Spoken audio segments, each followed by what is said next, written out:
ஒரு 3 ஆண்டுகள் முன்னாடியே கொடுத்துட்டாங்க. அவர்கிட்ட மட்டும் இல்ல, மத்த மத்திய அமைச்சர்கள் கிட்டயும் அவரு கொடுத்துட்டாரு. எம்பிஸ் இருப்பாங்களே அவங்க எல்லார்கிட்டயுமே அவர் கொடுத்திருக்காரு.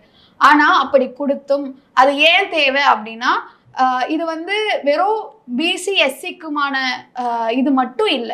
பிசிக்குள்ளேயே ஆணவ படுகொலை நடக்குது, எஸ்சிக்குள்ளேயே ஆணவ படுகொலை நடக்குது. குற்ற வகைகள் வந்து இது தனி குற்ற வகைகள். இது வந்து ஒரு முன்பகை காரணமாகவோ இல்ல வாய்க்கால் வரப்பு தகராறுனாலேயோ இது நடக்கல.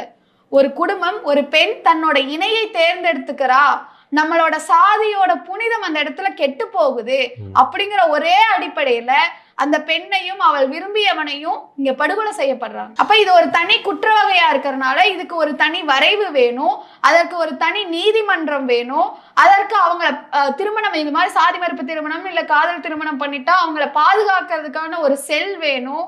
அப்ப ஒரு பிரச்சனைனா போன் பண்றதுக்காக ஒரு மொபைல் நம்பர் வேணும். இது மாதிரியான நிறைய வழிமுறைகள் இருக்கு. அதே இது வெறும் ஆணவ படுகொலை மட்டும் இல்ல, ஆணவ குற்றங்களும் இருக்கு.